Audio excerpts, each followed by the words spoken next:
সাহস আছে, মেধা আছে, হবে হবেই জয়।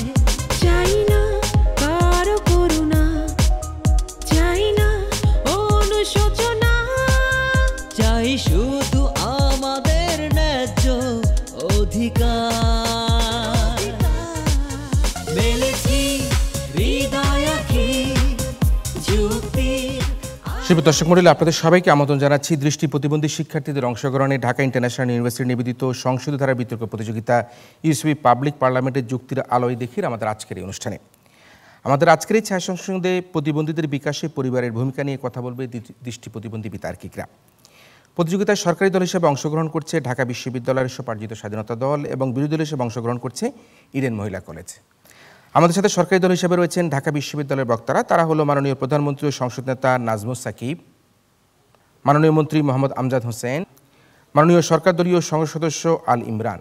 অন্যদিকে বিরোধী দল ইডেন মহিলা কলেজের বক্তারা হলো মাননীয় বিরোধী দলীয় নেতা পারুল বেগম, মাননীয় বিরোধী দলীয় উপনেতা পারভিন আক্তার এবং মাননীয় বিরোধী দলীয় সংসদ সদস্য রিপা তাবাসসুম সুমি। আমাদের সাথে সম্মানিত বিচারক হিসেবে রয়েছেন Mohammad Atikur Rahman, moderator, BGMEA university of fashion and technology debating club. রয়েছেন জনাব আবু মোহাম্মদ রইস, প্রাক্তন সহযোগী অধ্যাপক, পাবনা ক্যাডেট কলেজ এবং লেখক ও প্রতিবেদক, দৈনিক প্রথম আলো। রয়েছেন সাংবাদিক মাইনুল আলম, কূটনৈতিক সংবাদদাতা ও বিশেষ প্রতিনিধি, দৈনিক ইত্তেফাক। আমাদের সাথে বিচারক হিসেবে রয়েছেন ডক্টর এস এ মোর্শেদ, প্রাক্তন বিতার্কিক ও ন্যাশনাল কমিউনিকেশন কনসালটেন্ট, ইউএনডিপি। এবং আমাদের সাথে আরও রয়েছেন জনাব Mostafizur Rahman Khan, research and documentation expert, A2I programme, মাননীয় প্রধানমন্ত্রীর কার্যালয় এবং মহাসচিব, ন্যাশনাল ডিবেট ফেডারেশন। বিতর্ক অনুষ্ঠানটি পর্যবেক্ষণ করে আমাদের আজকের এই ছায়া সংসদে বক্তাদের বক্তব্যের আলোকে বক্তব্য প্রদান করার জন্য আমাদের সাথে বিশিষ্ট গণমাধ্যম ব্যক্তিত্ব, সিনিয়র সাংবাদিক, 71 টিভির প্রধান সম্পাদক ও ব্যবস্থাপনা পরিচালক জনাব মোজাম্মেল হক বাবু আমাদের সাথে উপস্থিত রয়েছেন। আমরা বিশিষ্ট গণমাধ্যম ব্যক্তিত্ব, সিনিয়র সাংবাদিক জনাব মোজাম্মেল হক বাবুর বক্তব্য শুনবো আমাদের আয়োজনের একেবারে শেষে। শুরু করছি আমাদের আজকের ছায়া সংসদ। একই সাথে আহ্বান জানাচ্ছি এই ছায়া সংসদের মাননীয় সংসদ নেতা তথা প্রধানমন্ত্রীকে তার প্রস্তাব উত্থাপন এবং উত্থাপিত প্রস্তাবের আলোকে বক্তব্য প্রদান করার জন্য মাননীয় সংসদ নেতা নাজমুস সাকিব।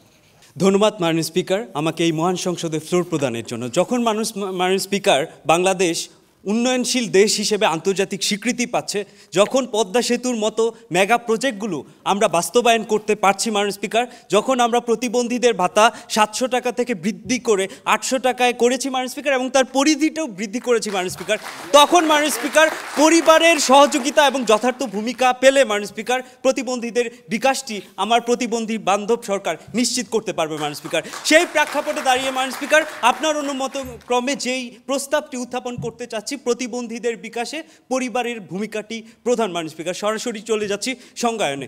প্রতিবন্ধী বলতে বুঝাচ্ছি আমরা বিশেষ চাহিদা সম্পন্ন মানুষদের, বিকাশ বলতে বুঝাচ্ছি এই বিশেষ চাহিদা সম্পন্ন মানুষদের শারীরিক, মানসিক, বুদ্ধিবৃত্তিক, অর্থনৈতিক সহ সামগ্রিক সুস্থ এবং সুষম প্রসারকে মাননীয় স্পিকার। মাননীয় স্পিকার, আমরা যে আলোক ঝলমলে এই স্টুডিওতে বসে প্রতিবন্ধীদের বিকাশের জন্য বিতর্ক করছি মাননীয় স্পিকার, সেই বাল্বের জনক প্রতিবন্ধী ছিলেন টমাস আলভা এডিসন মাননীয় স্পিকার। টমাস আলভা এডিসনকে যখন মাননীয় স্পিকার তার স্কুলের শিক্ষকেরা তার মায়ের হাতে একটি চিঠি দিয়ে তাকে বিদায় করে দিয়েছিল মাননীয় স্পিকার, তখন টমাস আলভা এডিসন বলেছিলেন, মা এখানে কি লেখা আছে? তখন মা বলেছিল, টমাস আলভা এডিসন একজন মেধাবী ছাত্র, তাকে আমরা কোনোভাবেই তার দায়ভার আপনি নিজে গ্রহণ করুন, আমরা তার দায়িত্ব নিতে পারছি না মাননীয় স্পিকার। যখন মাননীয় স্পিকার টমাস আলভা এডিসন যুগের সেরা বিজ্ঞানীতে পরিণত হন এবং তার মায়ের মৃত্যুর পর তিনি যখন আবিষ্কার করেন সেই চিঠিটি মাননীয় স্পিকার, তখন তিনি দেখতে পান সেখানে লেখা আছে, টমাস আলভা এডিসন একজন প্রতিবন্ধী শিশু, তার দায়িত্বভার আপনি নিজে গ্রহণ করুন মাননীয় স্পিকার। তখন মাননীয় স্পিকার টমাস আলভা এডিসন হাউমাউ করে কেঁদে উঠেছিল এবং বলেছিল, মা আমি সত্যি প্রতিবন্ধী শিশু মাননীয় স্পিকার। মাননীয় স্পিকার, আমরা দেখি যে টমাস আলভা এডিসনের মায়ের ভূমিকার কারণে মাননীয় স্পিকার টমাস আলভা এডিসন কালের শতাব্দীর সেরা বিজ্ঞানী হয়েছিলেন মাননীয় স্পিকার। এখন মাননীয় স্পিকার সেই ভূমিকাটি যদি আমাদের পরিবারগুলো, আমাদের প্রতিবন্ধী শিশুদের পরিবারগুলো রাখে মাননীয় স্পিকার, বাংলাদেশেও হাজারো টমাস আলভা এডিসনের মতো প্রতিভার বিকাশ ঘটতে পারবে মাননীয় স্পিকার। মাননীয় স্পিকার, সেই প্রেক্ষাপটে দাঁড়িয়ে আমরা বলছি যে একটা প্রশ্ন নেই মাননীয় সংসদ নেতা, একটা প্রশ্ন নেই। আচ্ছা, উনি যে বলছেন এত কথা, এসব ক্ষেত্রে কি ভূমিকা কার ছিল? পরিবারের ছিল না সরকারের ছিল? মাননীয় স্পিকার, আমরা বলছি না যে সরকারের এখানে ভূমিকা ছিল না, আমরা বলছি যে সরকার রাষ্ট্র সবারই ভূমিকা আছে, কিন্তু পরিবারের ভূমিকাটি এখানে প্রধান। মাননীয় স্পিকার, সমাজবিজ্ঞানী ম্যাকবয় বলেছেন একজন প্রতিবন্ধী শিশুর বিকাশের ক্ষেত্রে দুইটি আর কোনো point প্রধান নেই, please, বিষয়ে কাজ করে। একটি হচ্ছে তাকে পরিবারের সদস্যদের সাথে পরিচিতকরণ, আরেকটি হচ্ছে তাকে পরিবারের সদস্যদের কথোপকথন। এটা তো রাষ্ট্র নিশ্চিত করতে পারবে না মাননীয় স্পিকার, এটা তো পরিবারই করতে হবে মাননীয় স্পিকার। মাননীয় স্পিকার, আমরা রাষ্ট্র থেকে সমাজ কল্যাণ মন্ত্রণালয়, আইটি মন্ত্রণালয় থেকে বিভিন্ন উদ্যোগ গ্রহণ করেছি মাননীয় স্পিকার, যেগুলো আমাদের পরবর্তী সংসদ সদস্যরা এসে ব্যাখ্যা করে যাবেন।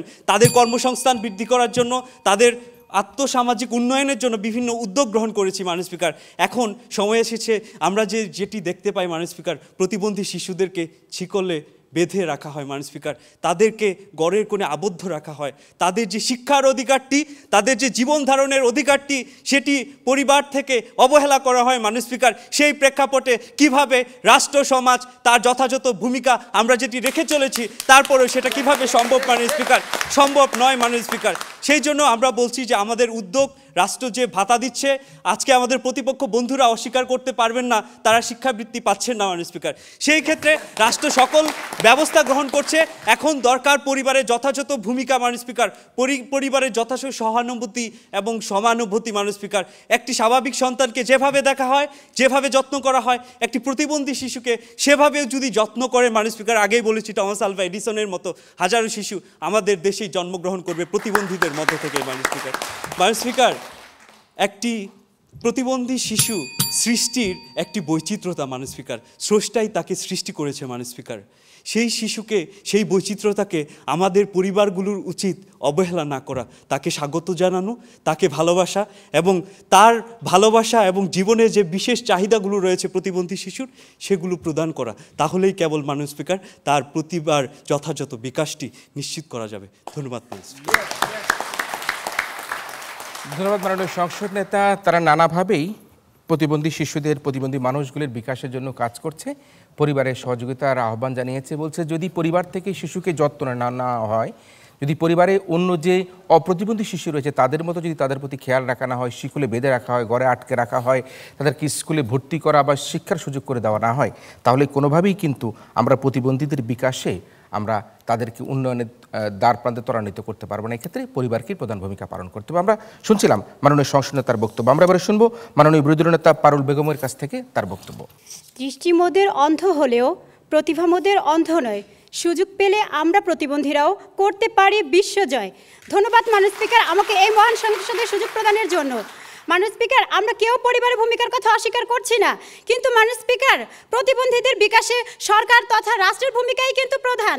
তাই আমি মাননীয় প্রধানমন্ত্রী কর্তৃক উত্থাপিত প্রস্তাবটি বিরোধিতা করে আমি আমার বক্তব্য শুরু করছি। মাননীয় স্পিকার, পরিবারের ভূমিকা যদি নাই থাকতো, তাহলে আজকে আমি এই ছোট্ট পারুল এত হাঁটি পা করে কি করে ইডেন মহিলা কলেজের মতো একটি শিক্ষা প্রতিষ্ঠানে মাস্টার্সে পড়াশোনা করতে পারছি মাননীয় স্পিকার। কিন্তু মাননীয় স্পিকার, সবই আজ ব্যর্থ হয়ে যাচ্ছে। মাননীয় স্পিকার, আমার মতো একজন দৃষ্টি প্রতিবন্ধী মেয়ের জন্য সরকার তথা রাষ্ট্রের দায়িত্বশীল ভূমিকার অভাবে আমি এই পর্যন্ত 4 থেকে 5 বার বেঁচে থাকার জন্য চাকরির পরীক্ষার মুখোমুখি হয়েছি মাননীয় স্পিকার, কিন্তু কোনো কর্মসংস্থানের সুযোগ আমি পাইনি। এর জন্য কে দায় মাননীয় স্পিকার? মাননীয় স্পিকার, আমি জানি না ইডেন কলেজ থেকে যখন আমার পড়াশোনা শেষ হয়ে যাবে আমি কোথায় যাব, কোথায় থাকব, কি করব, এ আমার জানা নেই। সব যোগ্যতা অর্জন করেও আমি বারবার মৌখিক পরীক্ষা পর্যন্ত যে কি ব্যর্থ হয়ে যাব মাননীয় স্পিকার? আমার সব অর্জন কি সোলানেই মিছে হয়ে যাবে? মাননীয় সরকার দল, আপনি কি বলতে পারবেন আপনার কোন পরিবার আমার চাকরিটি নিশ্চিত করে দিবে মাননীয় স্পিকার? মাননীয় স্পিকার, প্রতিবন্ধী ব্যক্তি এখন আমাদের সমাজের অনেক বড় একটি অংশ জুড়ে বিস্তৃত। প্রতিবন্ধীদের সংখ্যা শতকরা 10 ভাগ। মাননীয় স্পিকার, এত বড় একটি অংশকে পিছনে ফেলে রেখে দেশের উন্নয়ন নিয়ে ভাবা একটি অনেক বাস্তবতা। একটা প্রশ্ন আমরা নেই, এই প্রশ্নটি করুন। মাননীয় স্পিকার, তিনি আমাদের বিরোধী দলীয় নেত্রী, তিনি সৌভাগ্য হওয়ার কারণে তার পরিবারের ভূমিকাটি রাখার কারণে আজকে ইডেন কলেজে তার বিকাশটি নিশ্চিত করতে পারছেন না। কিন্তু মাননীয় স্পিকার, যারা শিকলে আবদ্ধ আছে, পরিবার তাদের অবহেলা করছে, সেই বিকাশটি রাষ্ট্র কিভাবে নিশ্চিত করবে? আপনি জানেন বেসরকারি একটি প্রতিষ্ঠান আছে, সেটা হচ্ছে ব্যাপটিস্ট মিশন। সেখানে কি রাষ্ট্রের সহায়তা ছিল না পরিবারের সহায়তা ছিল মাননীয় স্পিকার? এবং বৈদেশিক সাহায্য এসেছে, আমার দেশের মাননীয় প্রধানমন্ত্রী সেই হস্তান্তর করেছে, বিধায় আমি আজকে ওখানে পড়াশোনা করতে পেরেছি। এখানে কিন্তু পরিবারের ভূমিকা না মাননীয় স্পিকার। অথচ মাননীয় প্রধানমন্ত্রী কর্তৃক উত্থাপিত প্রস্তাবে প্রতিবন্ধীদের বিকাশের ধারাকে ব্যাহত করার অপচেষ্টা চালিয়ে যাচ্ছেন। কিন্তু মাননীয় স্পিকার, আমাদের প্রতিবন্ধীদের বিকাশ ঘটানোর জন্য যে প্রধান ভূমিকাটি পালন করার দায়িত্ব সরকার তথা রাষ্ট্রের, ঠিক সেই মুহূর্তে মাননীয় প্রধানমন্ত্রী নিজেদের দায় পরিবারের ঘাড়ে চাপিয়ে দিয়ে রাষ্ট্রের ভূমিকাকে অস্বীকার করে যাচ্ছে। মাননীয় স্পিকার, শিক্ষাগত সুযোগ সুবিধার জন্য প্রয়োজন প্রতিবন্ধী বান্ধব বিদ্যালয়, শিক্ষা উপকরণ, প্রয়োজন হচ্ছে দক্ষ প্রশিক্ষকের। মাননীয় সরকার দল, আপনি কি আপনার পরিবারকে এটি দিয়ে যেতে পারবে আমাদেরকে? না মাননীয় স্পিকার, পরিবার কখনোই এক্ষেত্রে মুখ্য ভূমিকা পালন করতে পারে না। মাননীয় স্পিকার, ইমপ্যাক্ট ফাউন্ডেশনের জরিপ অনুযায়ী 87% প্রতিবন্ধী চাকরি পাওয়া সত্ত্বেও শুধুমাত্র কর্মপরিবেশ নিশ্চিত না থাকার কারণে আজ তারা চাকরিটি করতে পারছে না। মাননীয় স্পিকার, এক্ষেত্রে কি আপনার পরিবারের ভূমিকা ছিল? না মাননীয় স্পিকার, এক্ষেত্রে আমার রাষ্ট্র তথা সরকারের ভূমিকা ছিল। মাননীয় স্পিকার, প্রতিবন্ধীদের বিকাশে প্রয়োজন যাতায়াত ব্যবস্থা, প্রতিবন্ধী বান্ধব ফুটপাত, ভবনগুলিতে থাকতে হবে র্যাম্পের ব্যবস্থা, নিশ্চিত করতে হবে প্রবেশগম্যতা। মাননীয় স্পিকার, অবকাঠামোগত উন্নয়ন নিশ্চিত কল্পে রাষ্ট্রের ভূমিকাই কিন্তু প্রধান। মাননীয় স্পিকার, তাই মাননীয় স্পিকার, আমি বলবো পরিবারের ভূমিকাকে বাদ দিয়ে আপনি সরকারের ভূমিকা একটু ভালোভাবে বিবেচনা করে দেখুন। মাননীয় স্পিকার, এখানে কার ভূমিকা বেশি? মাননীয় স্পিকার, রাষ্ট্র তথা সরকার যদি প্রধান ভূমিকা পালন করে তাহলে বিকশিত হয়ে উঠবে প্রতিবন্ধীরা, এগিয়ে যাবে দেশ, নিশ্চিত হবে প্রতিবন্ধীদের উন্নয়ন। মাননীয় স্পিকার, সর্বশেষে বলে যাই, প্রতিবন্ধকতা আজ একটি জাতীয় সমস্যা, আর সেই সমস্যা সমাধানের জন্য পরিবারের উপর দায় চাপিয়ে দিয়ে মাননীয় প্রধানমন্ত্রী যে ভূমিকা অবতীর্ণ হয়েছেন তা সত্যি বড় নিন্দাজনক। মাননীয় স্পিকার, তাই এই মহান সংসদের জন্য কোনোভাবেই সরকারি দলের প্রস্তাবটি গৃহীত না হয় তার জোর দাবি জানিয়ে আমি আমার বক্তব্য শেষ করছি। ধন্যবাদ মাননীয় স্পিকার, ধন্যবাদ সবাইকে।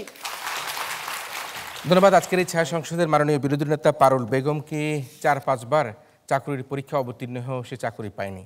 সে চাকরি কি পরিবার দিবে না রাষ্ট্র সরকার দিবে? সে বলেছে কর্মসংস্থান, কর্মপরিবেশ, নিরাপত্তা সম্বলিত যে রাস্তাঘাট, চলাফেরা, ফুটপাত সবকিছুর কথা বলেছে। এই সব কিছু কে নিশ্চিত করবে? নিশ্চয় রাষ্ট্র সরকারকেই সেগুলো নিশ্চিত করতে হবে বলছে। এই প্রস্তাবটি যাতে এই সংসদে কোনোভাবে গৃহীত না হয় আহ্বান করছি আমাদের আজকের এই ছায়া সংসদের মাননীয় মন্ত্রী, ছায়ামন্ত্রী মোহাম্মদ আমজাদ হোসেনকে এই পর্যায়ে তার বক্তব্য প্রদান করার জন্য।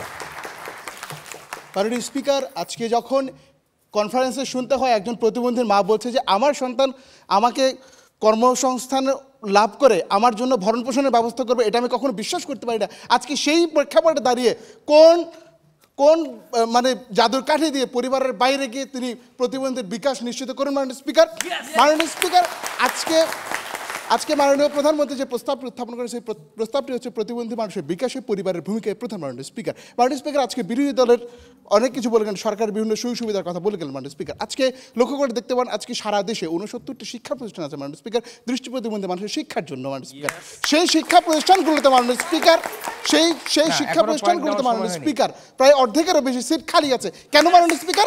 খালি থাকার প্রধান কারণটি হচ্ছে পরিবার সেই প্রতিবন্ধী শিশুর হাতে অক্ষর জ্ঞান অর্জনের জন্য কলম না তুলে দিয়ে মাননীয় স্পিকার তার হাতে ধরে দিচ্ছে ভিক্ষার থালা। মাননীয় স্পিকার, সেই অবস্থায় দাঁড়িয়ে মাননীয় স্পিকার কীভাবে কোন জাদুর কাঠি দিয়ে, আবারও বলছি কোন জাদুর কাঠি দিয়ে তারা আসলে প্রতিবন্ধী শিশুর বিকাশ ঘটান?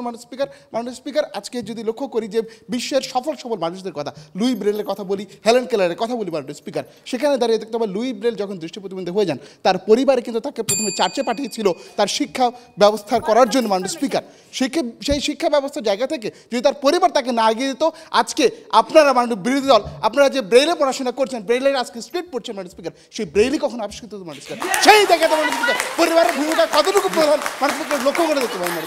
মাননীয় স্পিকার, আমরা হেলেন কেলারের কথা বলছিলাম, হেলেন কেলারের জায়গা থেকে দেখছি যে তিনি বহুমাত্রিক প্রতিবন্ধী ছিলেন মাননীয় স্পিকার।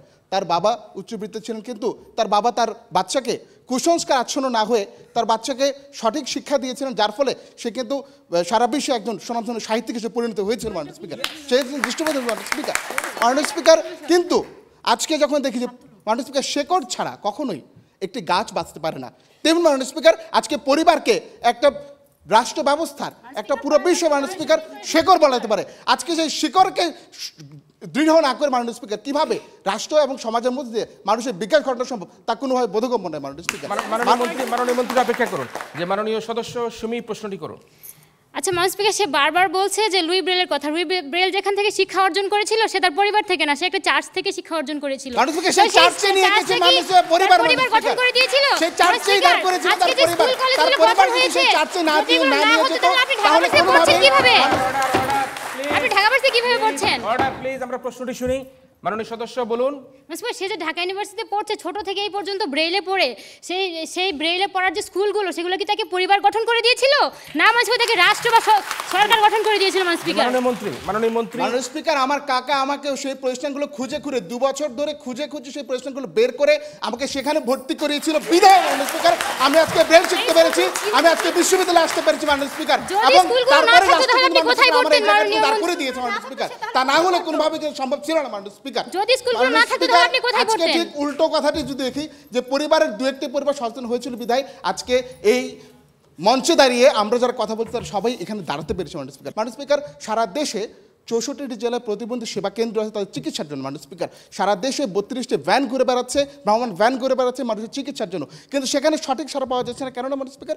পরিবারের অসচেতনতার কারণে মাননীয় স্পিকার। মাননীয় স্পিকার, আজকে সারা বাংলাদেশে উদাহরণের কথা বলি, মুনসির আহমেদ চৌধুরীর কথা বলি, সুমা ইকবালের কথা বলি, সুলতান আহমেদের কথা বলি, প্রত্যেকের দৃষ্টি প্রতিবন্ধী ছিল এবং প্রত্যেকের পরিবার সচেতন হয়েছিল বিধায় মাননীয় স্পিকার তারা একজন ইন্টারন্যাশনালি প্রতিবন্ধীর অধিকারের সোচ্চার বারের কোর্টে ল প্র্যাকটিস করতে পারছে এবং সীমা ইকবাল হচ্ছে সারা বাংলাদেশের প্রথম প্রতিবন্ধী নারী ব্যারিস্টার মাননীয় স্পিকার।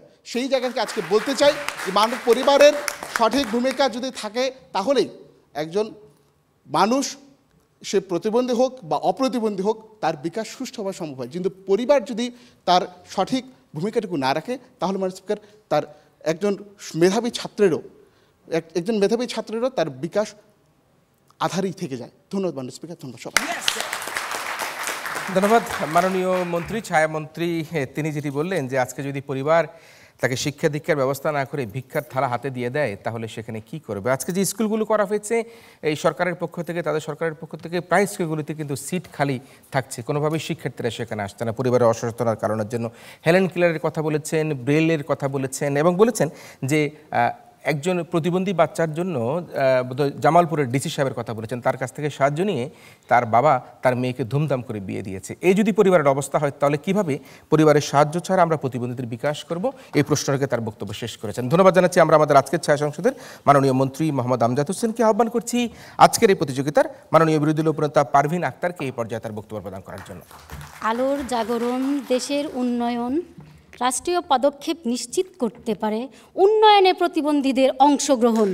ধন্যবাদ মাননীয় স্পিকার আমাকে এই ছায়া সংসদে ফ্লোর প্রদানের জন্য। মাননীয় সরকারের প্রধান বক্তব্য যে ধরে বলতে চাই, যতই তারা পারিবারিক ভূমিকার দিকে আলোকপাত করুক না কেন কখনোই পরিবার ভূমিকা পালন করতে পারে না। মাননীয় স্পিকার লক্ষ্য করুন, আর্থসামাজিক উন্নয়নের প্রয়োজন, অর্থনৈতিক সচ্ছলতা নিশ্চিত করার প্রয়োজন, সরকারি বেসরকারি সাহায্য সহযোগিতা নিশ্চিত করার প্রয়োজন, সামাজিকতা দৃঢ় করার প্রয়োজন মাননীয় স্পিকার। তবেই না মাননীয় স্পিকার প্রতিবন্ধীদের বিকাশ হবে মাননীয় স্পিকার।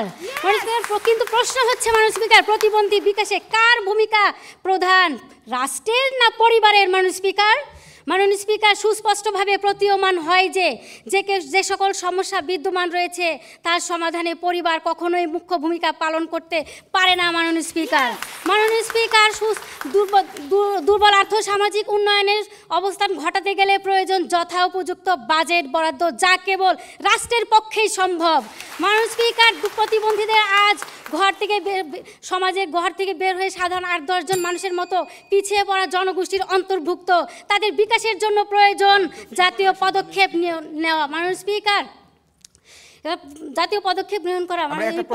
মাননীয় উপনেতা প্রশ্ন গ্রহণ করি, যে প্রশ্নটি করুন। মাননীয় স্পিকার, হাইপোথেটিক্যালি ধরে নিলাম রাষ্ট্র সকল সুবিধা একজন প্রতিবন্ধী মানুষের জন্য নিশ্চিত করলো, সেখানে পরিবারের ভূমিকা ছাড়া কিভাবে তার বিকাশটি তারা নিশ্চিত করার স্বপ্ন দেখছে, ব্যাখ্যা করে যাবে।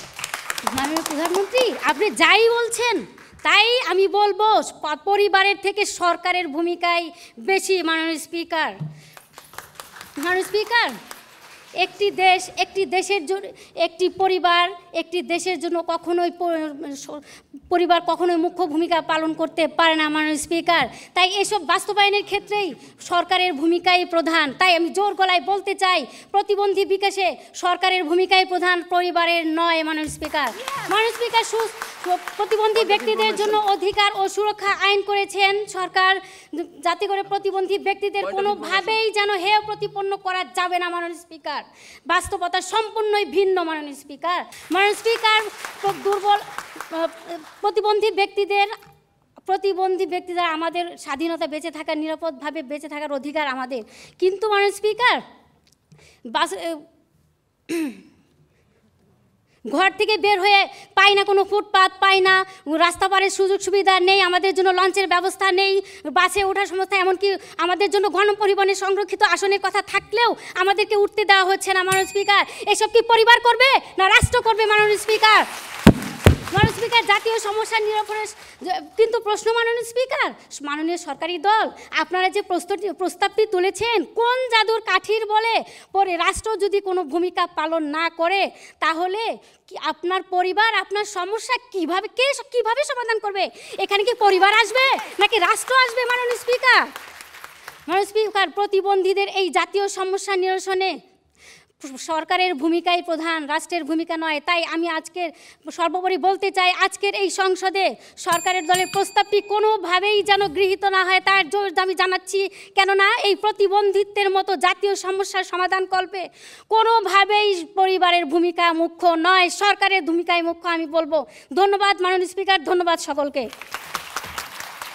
ধন্যবাদ মাননীয় বিরোধী দলীয় উপনেতাকে। তার বক্তব্য হচ্ছে যে প্রতিবন্ধীদের উন্নয়নের জন্য টাকা পয়সা দরকার, বাজেট দরকার, সেটা কি পরিবার দিবে না সরকার দিবে? এবং তারা নানা সমস্যার কথা বলছে। তারা বাসে উঠতে পারে না, বাসে সিট নেই, বাসের ড্রাইভাররা হেল্পাররা তাদেরকে বাসে উঠাতে চায় না, লঞ্চের মধ্যে কোনো রকম ওঠার কোনো ব্যবস্থা নেই, ট্রেনের মধ্যে সামান্য একটু থাকলেও সেখানে হচ্ছে যে যারা সিনিয়র সিটিজেন তাদের সাথে তাদের ওঠার ব্যবস্থা রয়েছে। সব কিছু মিলিয়েই যে পরিবারের ভূমিকা কোনোভাবেই প্রতিবন্ধীদের বিকাশের জন্য গুরুত্বপূর্ণ নয়, রাষ্ট্রের ভূমিকা, সরকারের ভূমিকাকেই সবচেয়ে বেশি গুরুত্বপূর্ণ মনে করে প্রস্তাবটি প্রত্যাখ্যান করে তার বক্তব্য শেষ করেছেন মাননীয় বিরোধী উপনেতা। আমরা শুনবো আমাদের আজকের এই ছায়া সংসদে মাননীয় সরকার দলীয় সংসদ সদস্য আল ইমরানের কাছ থেকে এই পর্যায়ে তার বক্তব্য।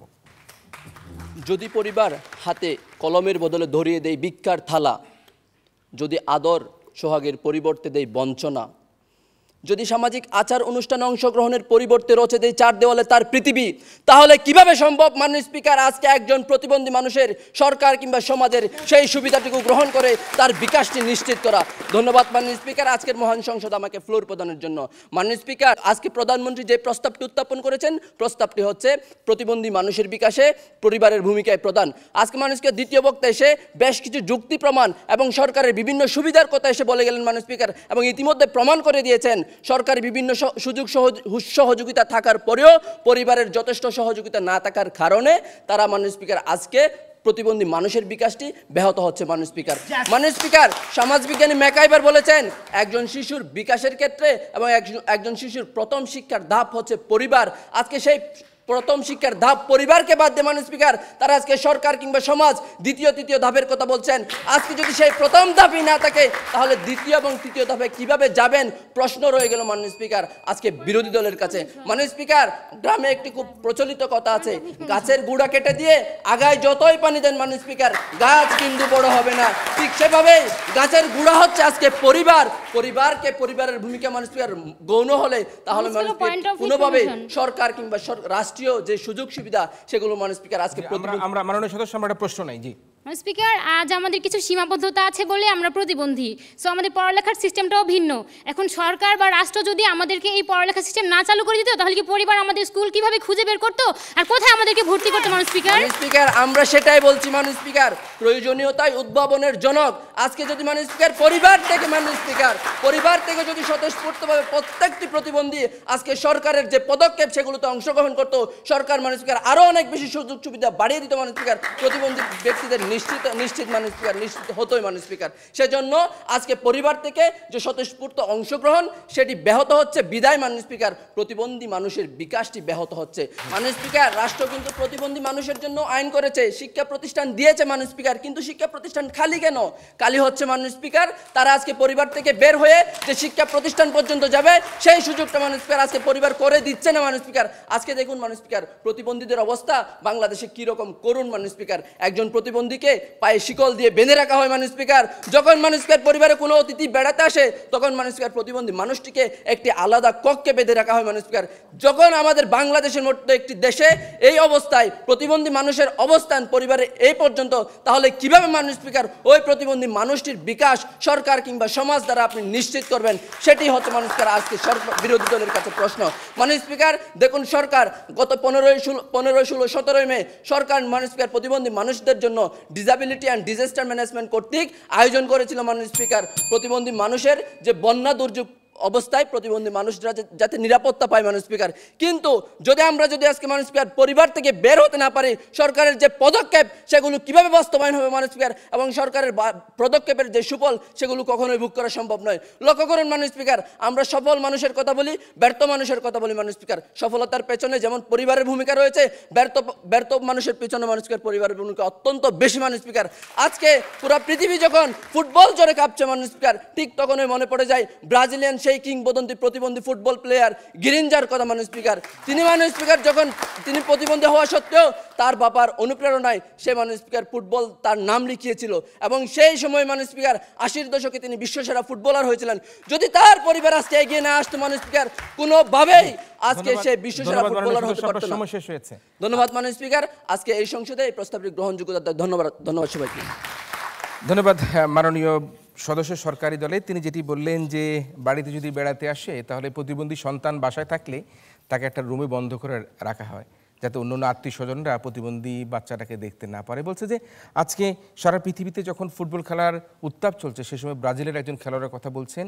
তিনি 80-র দশকে শ্রেষ্ঠ একজন খেলোয়াড় ছিলেন এবং তার সেই খেলার জন্য অনুপ্রেরণা জুগিয়েছিলেন তার বাবা এবং পরিবারের পক্ষ থেকে। সুতরাং এখানে পরিবারকেই সে মুখ্য ভূমিকায় দেখছে প্রতিবন্ধীদের বিকাশের জন্য। আমরা শুনবো আমাদের আজকের এই ছায়া সংসদে মাননীয় বিরোধী দলের সদস্য রিপা তাবাসসুম সুমির কাছ থেকে পর্যায়ে তার বক্তব্য।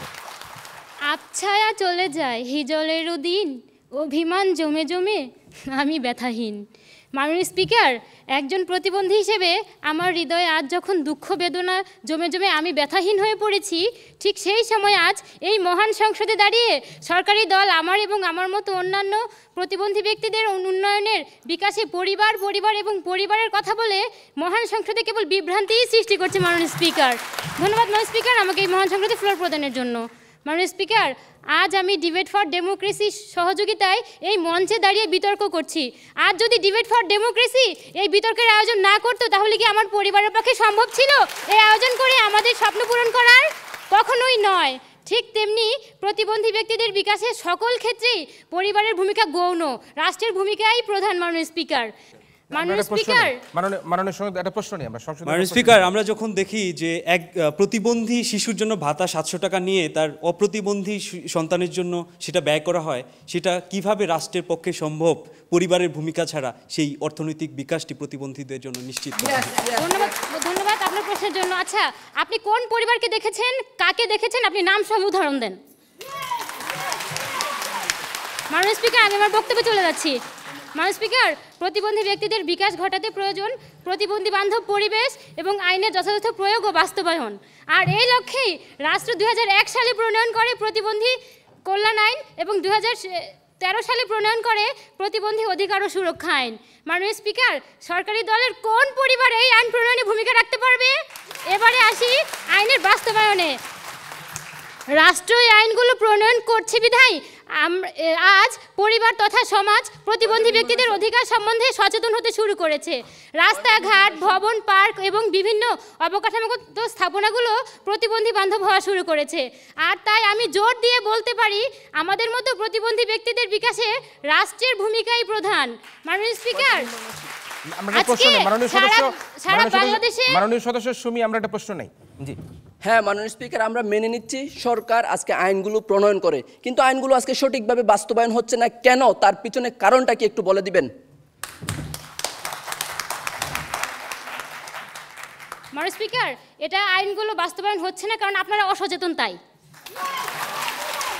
মাননীয় স্পিকার, সারা বাংলাদেশে দেখুন আপনারা 23,500টি ডিজিটাল ক্লাসরুম রয়েছে যেখানে সাধারণ শিক্ষার্থীরা ক্লাস করছে। মাননীয় স্পিকার, আমাদের কি অধিকার নেই এসব ক্লাসরুম পাওয়ার? আমাদের কি সরকার যদি এই সুবিধা না দেয় তাহলে আমরা কীভাবে এই ডিজিটাল সুবিধা অর্জন করবো? মাননীয় স্পিকার, একটু লক্ষ্য করুন, প্রতিবন্ধী ব্যক্তিরা আজ অলিম্পিক, ক্রিকেট সহ আরও অনেক খেলাধুলায় প্রতিযোগিতায় আন্তর্জাতিকভাবে অংশগ্রহণ করছে, যা কেবল রাষ্ট্রীয়ভাবে সরকারিভাবেই সম্ভব। সুতরাং মাননীয় স্পিকার, আপনার মাধ্যমে সরকারি দলের কাছে আমার বিনীত অনুরোধ, একটু মনে চোখ দিয়ে আমাদের এবং আমাদের পরিবারের অসহায়ত্বটি অনুধাবন করার চেষ্টা করুন। পরিবারের ভূমিকা প্রধান বলে নিজের দায় এড়িয়ে যাবেন না। আমার মতো প্রতিবন্ধী ব্যক্তিদের বিকাশে রাষ্ট্র তথা সরকারের যে প্রধান ভূমিকাগুলো রয়েছে সেগুলো সুস্পষ্টভাবে পালন করতে বদ্ধপরিকর হন, তবেই আমাদের মতো প্রতিবন্ধী ব্যক্তিরা তাদের বিকশিত করার সুযোগটি পাবে। পিছিয়ে পড়া 10 ভাগ প্রতিবন্ধী জনগণ রাষ্ট্রযন্ত্রের সাথে সম্পৃক্ত হয়ে দেশকে এগিয়ে নিয়ে যেতে সক্ষম হবে। মাননীয় স্পিকার, আপনারা যারা দেখতে পাচ্ছেন, দু চোখ বন্ধ করে দেখুন পৃথিবীটা কত অন্ধকারাচ্ছন্ন। দু চোখ বন্ধ করে একটু হেঁটে দেখুন আমাদের চলার পথটা কতটা কঠিন। তাহলেই বুঝতে পারবেন আমাদের ক্ষত, আমাদের বেদনা কতটা গভীর। যেখানে প্রকৃতি আমাদেরকে নিয়ে প্রতিনিয়ত খেলা করছে মাননীয় স্পিকার, আজ যখন ঘর থেকে বাইরে যাই তখন শীতের কুয়াশা, শ্রাবণের বৃষ্টি, এমনকি বাতাসের শব্দ আমাদেরকে ধোঁকা দেয়। মাননীয় স্পিকার, আজ আমার চোখে আলো নাই, কিন্তু মাননীয় স্পিকার আমি আমার মনের জোরে ইডেন কলেজের মতো একটি বিখ্যাত কলেজে পড়ালেখা করছি। মাননীয় স্পিকার, আজ যদি সরকার বা রাষ্ট্র সহ আরও কিছু বেসরকারি প্রতিষ্ঠান আমাকে পড়ালেখা করার সুযোগ না করে দিত তাহলে আমার পক্ষে হয়তো আমি হয়তো অন্ধকারে থেকে যেতাম।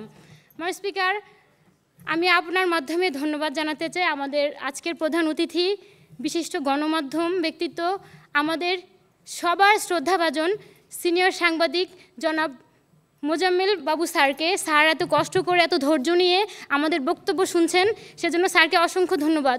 স্পিকার, পরিশেষে বলতে চাই, আজকে যদি এই সংসদে এই অবাস্তব অযৌক্তিক প্রস্তাবটি গৃহীত হয় তাহলে সরকার এবং রাষ্ট্রকে হেয় করা হবে মাননীয় স্পিকার। তাই মাননীয় স্পিকার, এই সংসদে এই প্রস্তাবটি যেন কোনোভাবেই গৃহীত না হয় আমি তার জোর দাবি জানাচ্ছি। ধন্যবাদ মাননীয় স্পিকার, ধন্যবাদ সবাইকে। ধন্যবাদ সুমিকে। শ্রাবণের মেঘ তাকে ধোঁকা দেয়, বাতাস তাকে ধোঁকা দেয় সে বলছে, এবং সে বলছিল যে ডিজিটাল ক্লাসরুম যে রয়েছে সেগুলি তারা এখনও পর্যন্ত সেই সুযোগ পাচ্ছে না। 10% যারা প্রতিবন্ধী সারা বাংলাদেশে রয়েছে তাদের যে করুণ দশা, করুণ অবস্থায়, সে অবস্থার উত্তরণ কিন্তু কোনোভাবেই পরিবারের পক্ষে করা সম্ভব নয়। শেষে তিনি বলেছেন আজকে এখানে অতিথি হিসেবে যিনি রয়েছেন বাংলাদেশের গণমাধ্যমের পুরোধা ব্যক্তিত্ব জনাব মোজাম্মেল হক বাবু, তিনি তাদের বক্তব্যগুলো আগ্রহ সহকারে শোনার জন্য ধন্যবাদ জানিয়েছেন, এবং একই সাথে তিনি বলেছেন যে এই প্রস্তাবটি কোনোভাবেই এই সংসদে গ্রহণ করার মতো কোনো দাবি রাখে না। তার বক্তব্য বারবার তিনি বলবার চেষ্টা করেছেন। আমরা আবারও যুক্তি খণ্ডন পর্বে এই দুজন দলনেতার বক্তব্য শুনে নেই। ও কারণেই আমরা প্রথমেই আমাদের আজকের বিরোধী দলীয় নেতা পারুল বেগমের কাছ থেকে যুক্তি খণ্ডন পর্বে আবারও তার 2 মিনিটের বক্তব্য শুনতে চাই। বক্তব্য রাখছেন পারুল বেগম। মাননীয় স্পিকার, আজ মাননীয় প্রধানমন্ত্রী এই মহান সংসদে একটি অযৌক্তিক প্রস্তাব উত্থাপন করেছেন বলেই মনে করছি। মাননীয় স্পিকার, মাননীয় প্রধানমন্ত্রী বলে গেছেন পরিবার ভাতা নিয়ে আরেক সুস্থ সবল বাচ্চাকে পড়াচ্ছেন। এটা সম্পূর্ণই অযৌক্তিক কথা মাননীয় স্পিকার। এবং আরেকজন প্রতিপক্ষ বন্ধু বলে গেছেন যে শিকল দিয়ে বেঁধে রাখা হয় প্রতিবন্ধী ব্যক্তিকে। মাননীয় স্পিকার, এখানে কিন্তু পরিবারের ভূমিকা না, এখানে কিন্তু শিক্ষার অভাব ছিল মাননীয় স্পিকার। আর এই শিক্ষার অভাবটা এই কারণেই ছিল সে রাষ্ট্র থেকে গ্রহণ করতে পারেনি। মাননীয় স্পিকার, রাষ্ট্র থেকে যদি গ্রহণ করতো তাহলে তার পরিবারটি অশিক্ষিত থাকতো না মাননীয় স্পিকার। মাননীয় স্পিকার, এই প্রথম থেকেই আমি এবং আমার দল সুস্পষ্টভাবে বলে গেছি প্রতিবন্ধীদের বিকাশে পরিবারের ভূমিকা আছে, কিন্তু তা কখনোই রাষ্ট্রের ভূমিকাকে উপেক্ষা করে প্রধান হতে পারে না মাননীয় স্পিকার। মাননীয় স্পিকার, লক্ষ্য করে দেখুন, কোনো একটি দেশের রাষ্ট্র যদি প্রতিবন্ধীদের বিকাশে প্রধান ভূমিকা নাই রাখে তাহলে সেই দেশের প্রতিবন্ধীদের জন্য কোনো সুযোগ সুবিধাই থাকবে না, তৈরি হবে না প্রতিবন্ধী বান্ধব পরিবেশ, রাস্তাঘাটে থাকবে না প্রতিবন্ধী বান্ধব ফুটপাত। এমন অবস্থায় সরকারি দল পরিবারের সচেতনতা ভূমিকাকে প্রধান হিসেবে বিবেচনা করে ঠিক কী করে এহেন সমস্যার সমাধান করেন তার যৌক্তিকতার যাচাই করে দেখাতে ব্যর্থ হয়েছেন মাননীয় স্পিকার। তারা আজকে কোনো পারিবারিক ভূমিকার মাধ্যমে প্রতিবন্ধী বান্ধব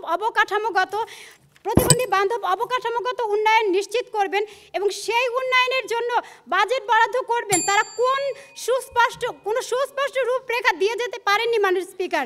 মাননীয় স্পিকার, পরিবারের ভূমিকাকে সরকারি দল প্রধান করে দেখাচ্ছেন, অথচ তাদের অর্থনৈতিক অবস্থা যদি সংকীর্ণ থাকে তখন রাষ্ট্রের ভূমিকা ব্যতীত তাদের দৈনন্দিন জীবনযাপন করাই তো কষ্টসাধ্য হয়ে যায়। মাননীয় স্পিকার, একজন প্রতিবন্ধীকে যখন তার পরিবার আয়ের উৎস হিসেবে কল্পনা করে তখন তার স্থান হয় রাস্তার পাশে এবং ফুটপাতে ভিক্ষার থালা হাতে। মাননীয় স্পিকার, আর ঠিক এই সময় যখন আমার দেশের প্রধানমন্ত্রী শেখ হাসিনা প্রতিবন্ধী বান্ধব সরকার হিসেবে ভূমিকা পালন করে তখন প্রণয়ন করা হয় প্রতিবন্ধী সুরক্ষা আইন 2013।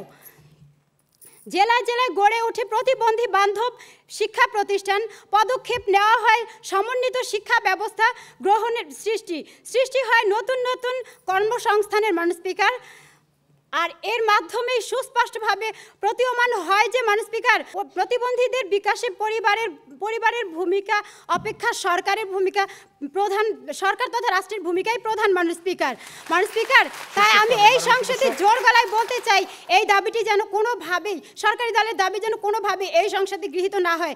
ধন্যবাদ মাননীয় স্পিকার, ধন্যবাদ সবাইকে।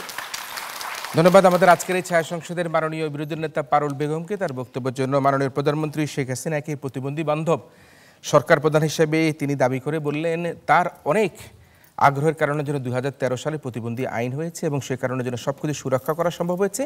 ওই কারণের জন্যই তিনি মনে করছেন বা তারা মনে করছেন যে সরকারেরই প্রধান ভূমিকা রাখা দরকার প্রতিবন্ধীদের বিকাশের জন্য। আমরা এবারে শুনবো আমাদের আজকের এই ছায়া সংসদে সর্বশেষ বক্তব্য মাননীয় প্রধানমন্ত্রী ও সংসদ নেতা নাজমুস সাকিবের কাছ থেকে। ওয়াইন্ড আপ সেশনে পুনরায় তার 2 মিনিটের বক্তব্য। মাননীয় সংসদ নেতা। মাননীয় স্পিকার, আমাদের আজকের প্রধান অতিথি মুজাম্মেল হক বাবু তার কর্মব্যস্ত জীবনের ফাঁকে এই আমাদের যে প্রতিবন্ধীদের হাসি কান্না দুঃখ দুর্দশা শুনতে এসছেন সেই মূল্যবোধটা তিনি কিন্তু তার পরিবার থেকেই পেয়েছেন। মানুষ সেই প্রেক্ষাপটে দাঁড়িয়ে আজকে আমাদের প্রতিপক্ষ দল যে কাজটি করলেন, একটি বৃক্ষকে সজীব করতে গিয়ে আকাশ পরিষ্কার করলেন, কিন্তু তারা দেদার ভুলে গেলেন যে নিচে জল ঢালতে হবে। মাননীয় স্পিকার, তারাই বলে গেছেন মাননীয় স্পিকার, প্রধানমন্ত্রী বিভিন্ন উদ্যোগ গ্রহণ করেছে প্রতিবন্ধী বান্ধব সরকার হিসেবে। বিভিন্ন উদ্যোগ গ্রহণ করার পরও ভিক্ষাবৃত্তি কেন দেখা যাচ্ছে প্রতিবন্ধীদের মধ্যে, তারাই তো বলে গেলেন। তাহলে তো মাননীয় স্পিকার সেখানে তার পরিবারগুলোর অসচেতনতা অসহযোগিতার ফলই ছিল। মাননীয় স্পিকার, তারা যে আইনের কথা বলে গেলেন, সরকার যেটি করেছে, আমাদের সরকার যেটি করেছে প্রতিবন্ধী সুরক্ষা আইন, সেটার বাস্তবায়ন কেন হচ্ছে না? মাননীয় স্পিকার, লয়ের একটা টার্ম আছে, ল অফ বিজনেস। মাননীয় স্পিকার, সেটা যদি তার পরিবারগুলো সেই যদি আইনের যথাযথ শ্রদ্ধাশীল না থাকে তাহলে রাষ্ট্রের পক্ষে পূর্ণাঙ্গভাবে আইন বাস্তবায়ন করা সম্ভব হয় না। মাননীয় স্পিকার, তারা যে সরকারের সুবিধাগুলোর কথা বলল, তারা কিন্তু মাননীয় স্পিকার আমাদের সাথে এক ঐক্যমত পোষণ করেছে। মাননীয় স্পিকার, আমরা বলেছি যে রাষ্ট্র বিভিন্ন সুযোগ সুবিধা প্রদান করছে, তারা যে ইডেন কলেজে পড়ছে, তারা যে শিক্ষাবৃত্তি পাচ্ছে, সেই শিক্ষাবৃত্তি পাওয়ার পরও তারা গুটি কয়েক শিক্ষার্থী কিন্তু ইডেন কলেজে পড়ছে। সারা বাংলাদেশের 1,70,00,000 প্রতিবন্ধী মানুষরা কিন্তু ঘরের কোণে আবদ্ধ আছে, শিকলে বেঁধে তাদেরকে ঘরের অন্ধকারাচ্ছন্ন জায়গায় রাখা আছে। মাননীয় স্পিকার, আমাদের প্রধান অতিথি বলতে পারবেন গণমাধ্যমে যে বিষয়গুলো বারবার উঠে আসে। মাননীয় স্পিকার, তারা বলেছে যে 700 টাকা 800 টাকা এই ভাতাগুলো নিয়ে কোন ছেলেটি তার মায়ের এই কাজটি করেছে। মাননীয় স্পিকার, শাহজাহান নামে একটি ছেলে, যেটা গণমাধ্যমে বারবার এসেছে। মাননীয় স্পিকার, আমরা এমন একটা পরিবেশে এখনও বাস করি মাননীয় স্পিকার, প্রতিবন্ধী শিশুকে হত্যা পর্যন্ত করা হয়েছে। সেই বিষয়গুলো কিন্তু মাননীয় স্পিকার, হালিমার মতো একটি শিশুকে তার বাবা যে নিষ্ঠুরভাবে হত্যা করেছে, যে গণমাধ্যমে সেটা সুস্পষ্টভাবে প্রকাশ হয়েছে। মাননীয় স্পিকার, এরকম একটা ভূমিকায় রাষ্ট্র যে নিরাপত্তা বেষ্টনী দিয়েছে, অর্থনৈতিকভাবে রাজনৈতিকভাবে সকল অধিকারকে সংরক্ষণ করতে চাচ্ছে, তারাও যেটা প্রধানমন্ত্রীর কথা বলেছেন মাননীয় স্পিকার, সেই বিষয়টাকে তারাই কিভাবে অস্বীকার করছে মাননীয় স্পিকার। তাই মাননীয় স্পিকার, সেই জায়গায় দাঁড়িয়ে আমরা বলতে চাই প্রতিবন্ধীদের বিকাশের ক্ষেত্রে পরিবারের ভূমিকাটি প্রধান। ধন্যবাদ।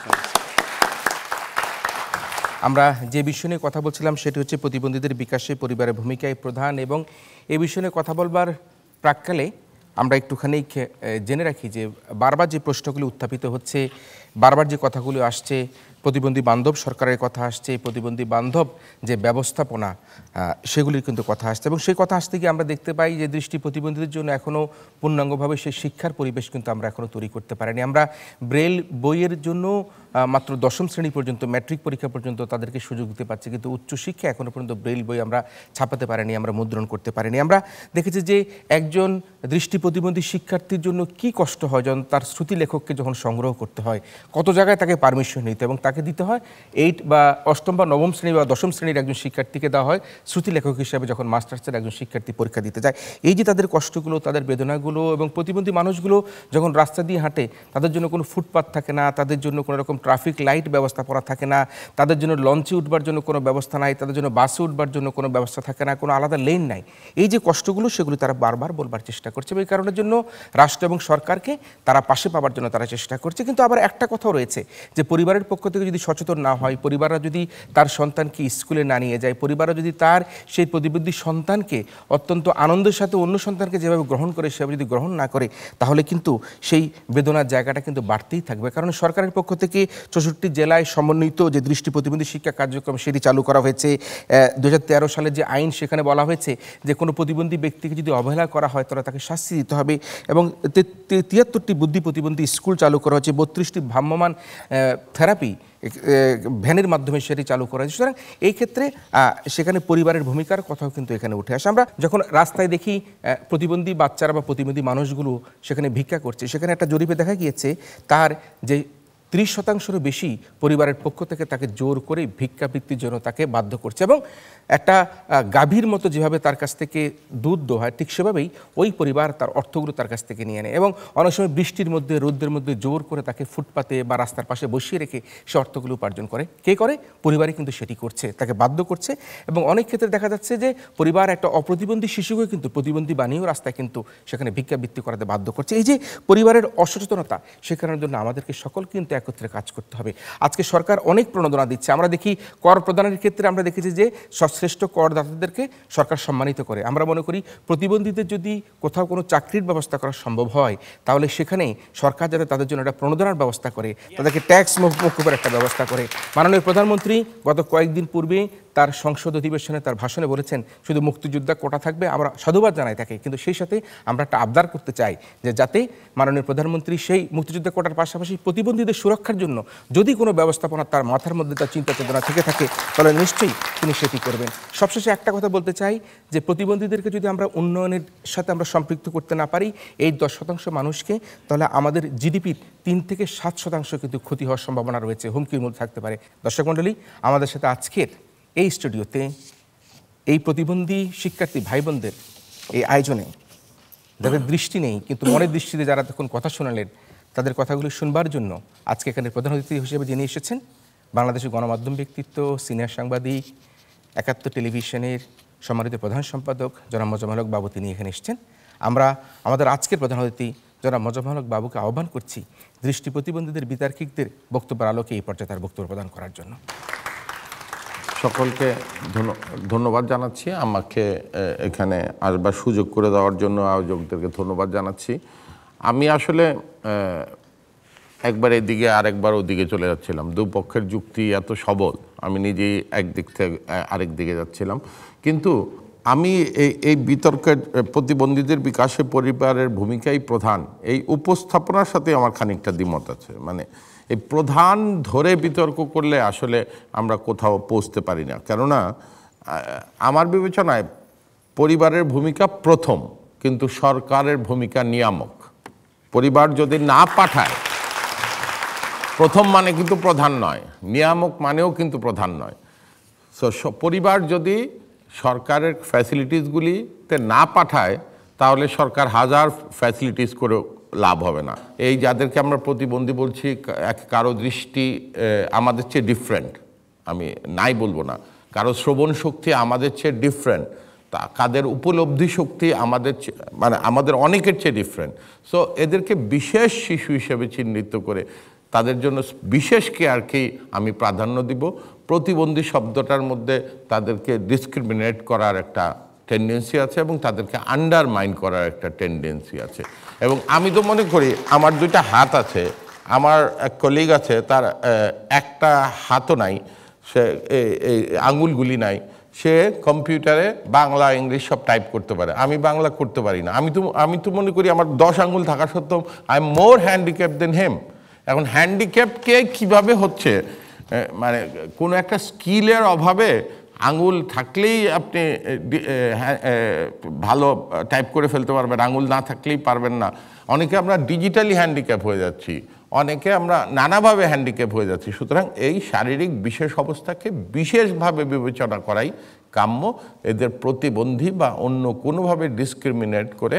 তবে পরিবারের ইচ্ছা এবং রাষ্ট্রের সহায়তা, এই দুটার সমন্বয়ই কেবল সম্ভব এই বিশেষ শিশুদেরকে বিশেষভাবে এম্পাওয়ার্ড। আমি একদিকে আপনি চ্যালেঞ্জ বলতে পারেন, বিশেষভাবে এম্পাওয়ার্ড, কেননা ওনারা না দেখে যতটুকু বুঝতে পারে আমি তো পারবো না, আমি তো compare to them I am rather handicapped.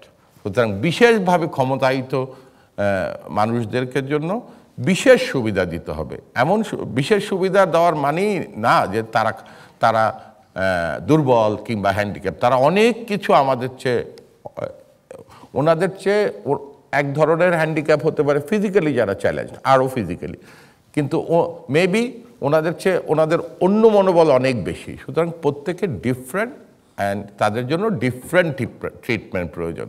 সকলকে ধন্যবাদ। সবাইকে ধন্যবাদ। আমরা একটা কথা স্পষ্টত বুঝলাম, সেটি হচ্ছে যে 17 কোটি মানুষের যে সমান অধিকার এবং সে অধিকার প্রতিষ্ঠার দাবিতেই কিন্তু আমরা সমবেত হয়েছি, আমরা কথা বলছি। সে কারণে আজকে যারা আমাদের সাথে দৃষ্টিহীন, যারা চোখে দেখতে পাচ্ছে না, বা তারা অন্য কোনো কারণে আজকে অপ্রতিবন্ধী মানুষের মতো নয়, তাদেরও কিন্তু সমান অধিকার রয়েছে। সেই অধিকারের জায়গা থেকে দাঁড়িয়ে আমরা মনে করি যে মানুষ সকলেই সমান, সকলকেই সমান সুযোগ দিতে হবে। তো আমরা আমাদের আজকের যে ছায়া সংসদ, সেই ছায়া সংসদের আমাদের যে ফলাফল, সে ফলাফল কিন্তু আমরা পেয়ে গিয়েছি। 5 জন সম্মানিত বিচারক তাদের বিচার কার্য সম্পাদন করেছেন এবং সেই বিচার কার্য সম্পাদনের ফলাফল আমাদের হাতে এসছে। আমাদের আজকের এই প্রস্তাবিত বিষয় যেটি ছিল, সেটি হচ্ছে গিয়ে প্রতিবন্ধীদের বিকাশে পরিবারের ভূমিকায় প্রধান। যারা এই প্রস্তাবের পক্ষে আছেন তারা হা বলুন। এই প্রস্তাবের পক্ষ দল হা বলুন। যারা এই প্রস্তাবের পক্ষে আছেন তারা হা বলুন, এবং যারা এই প্রস্তাবের বিপক্ষে আছে তারা না বলুন। প্রস্তাবের বিপক্ষ দল না বলুন। যারা এই প্রস্তাবের বিপক্ষে আছে তারা না বলুন। হ্যাঁ এবং না। এবং ফলাফল বারবার বলছি, এটি আমরা প্রথমবারের মতো বাংলাদেশে আয়োজন করছি, যেখানে ঢাকা বিশ্ববিদ্যালয়, রাজশাহী বিশ্ববিদ্যালয়, চট্টগ্রাম বিশ্ববিদ্যালয়, ইডেন মহিলা কলেজ সহ দেশের প্রথম সারির শিক্ষা প্রতিষ্ঠানগুলোর শিক্ষার্থীরা অংশগ্রহণ করছে। এবং এই অংশগ্রহণের মধ্যে দিয়ে আমরা আমাদের যে এই ছায়া সংসদ, সেই ছায়া সংসদের মধ্যে আমাদের এই দৃষ্টিহীন মানুষগুলোর, প্রতিবন্ধী মানুষগুলোর সুখ দুঃখ, হাসি কান্না, ব্যথা বেদনার গল্পগুলো এখানে আমরা উত্থাপন করতে পারছি। তো সেই ছায়া সংসদের আজকের আসরে এই প্রতিযোগিতায়, এই সংসদে এই প্রস্তাবটি, যেহেতু এই বিষয়টা নিয়ে আরও অনেক আলোচনার প্রয়োজন রয়েছে, সে কারণে আমরা বলতে চাচ্ছি, দুবার ফলাফল ঘোষণা করতে হচ্ছে আমাকে। এবার আমরা দুবার ফলাফল ঘোষণা করতে হচ্ছে। আজকের এই ছায়া সংসদে হ্যাঁ এবং না উভয় যুক্ত হয়েছে। দুই দলকে অভিনন্দন জানাচ্ছি। অর্থাৎ এই বিষয় নিয়ে আমাদের আরও অনেক আলোচনা করতে হবে। সে আলোচনার প্রেক্ষাপটের জন্য পরবর্তী সংসদের আমরা আলোচনার জন্য এটিকে আমরা ট্রান্সফার করছি। যেহেতু এখানে উভয় দলই সমান নম্বর পেয়েছে, 75-75 পেয়েছে আমাদের সম্মানিত বিচারক মণ্ডলীর রায়ে, সে কারণে আমরা আজকের এই প্রতিযোগিতায়, এই ছায়া সংসদে উভয় দলকে ড্র ঘোষণা করে ঢাকা বিশ্ববিদ্যালয় এবং ইডেন মহিলা কলেজ, তাদের দুজনকেই আমরা অভিনন্দন জানাচ্ছি।